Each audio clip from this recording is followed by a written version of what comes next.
Pétur, ég ætla nú bara að byrja á því að bara hrósa þér sem fyrirliða. Mér finnst þú stíga dálítið sterkt upp hér í kvöld eða ekki? Takk fyrir. Ég vona það. Ég held að stegum alltaf vinna og reyna að leggja mitt af mörkum og ég held að það tekist ágætlega í dag, sérstaklega í seinni hálfleik. Við vorum að gera mjög vel á tíma í þriðja leiknum að stoppa þá og svo fá auðvelt skot hinum megin og þú voru kannski alltaf að hitta úr þeim, en takk fyrir að ég held ég að vera að gera ágætlega í dag. En þú veist, sko þetta einhvern veginn kemur mér ekkert óvart. Þetta er snúin staða fyrir Grindavík.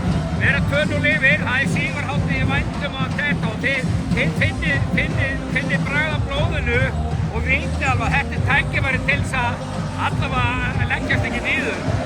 Já, ég meina við náttúrulega erum bara í þeirri stöðu að við vorum í öðru sæti og þeir í fyrsta eftir tímabilið, þannig að við þurfum núna að klára 2 úti, hún er að taka 1.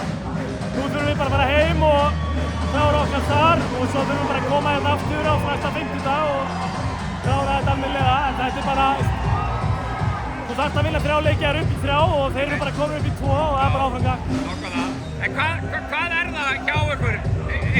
Einhver breyting í uppleggi eða hvað? Er þetta bara skák fram og tilbaka? Ég meina það er ekki svo þeir hafa unnið fyrstu 2 leikina með einhverju svaka mun. Nei. Við hefum sko til að jafna leikinn í fyrsta leiknum. Við erum talið sér með leikinn í öðru, með og ekki með.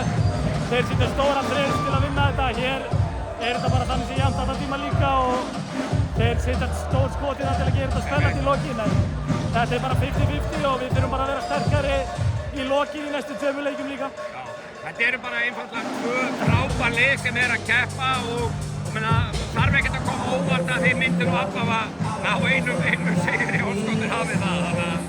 Nei, ég meina við áttum bara að fara í alla leiki til að vinna það og núna er bara næst á mánudaginn og við ætlum að fara í alla til að vinna hann og já, bara að gera það. Hvernig heldurðu að er ekki líklegt að takið muni bara jafnvel rifna af síkinu?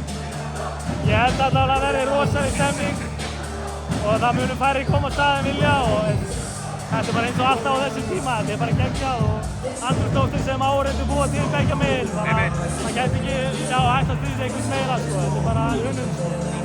Til aukum við frábæra frammistöðu í kvöld. Takk fyrir.